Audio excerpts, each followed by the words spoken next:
For the EFD group, Mr. Farage.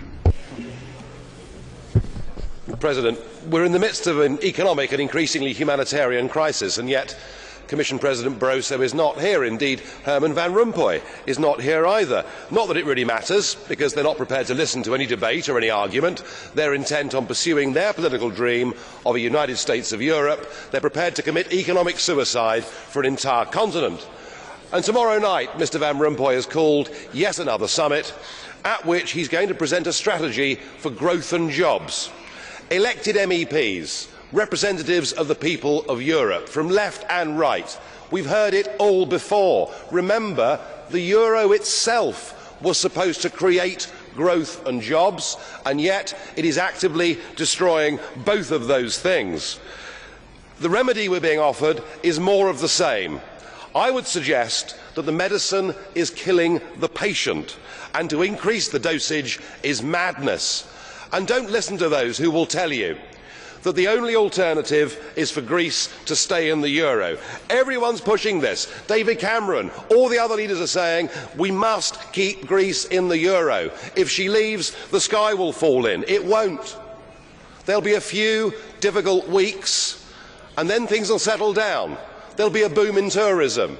Investment will start to come back into Greece. Innovation will start to come back into Greece as people start making products to beat expensive imports. Indeed, Greece outside of the Eurozone may well provide to be an inspiration for Spain, for Portugal and many other countries.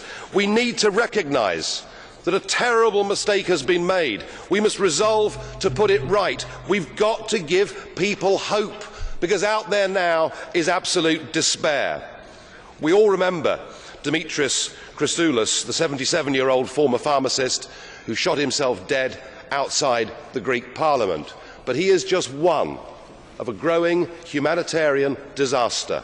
Huge increases in suicides in Italy, in Greece, particularly from people running small businesses who cannot see a way out of the problem. Children being left in increasing numbers outside the doors of churches because they can't afford to feed them. Our leaders are too callous to listen and care. You can do something about this. You can rise up and say, and I know in my conversations with you that many of you agree with me that I'm right, we've got to break up the euro. We've got to restore democracy. We've got to restore human dignity. We must ignore Messrs Barroso and Van Rompuy. They have been proved to be wrong. We must provide people with hope.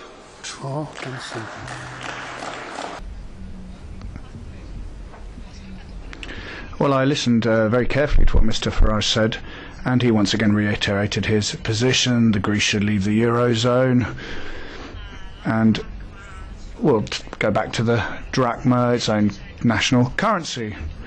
And then everything goes better, tourism takes off and so on. Well, Mr Farage, if that were to happen, if Greece were to readopt the drachma, would it be undervalued or not? Would it be devalued? I mean, you know, what about the price of fuel, for example? It will go up 3 or 4 times, won't it? Please tell the truth. Tell us all the truth. Drachma would probably be 50 to 60% lower than its current value in the euro, something like that. Now, clearly, I'm not advocating that we move to a new fixed peg. I'm advocating floating currency rates because history shows us that every time we try to fix currency pegs, we get it wrong.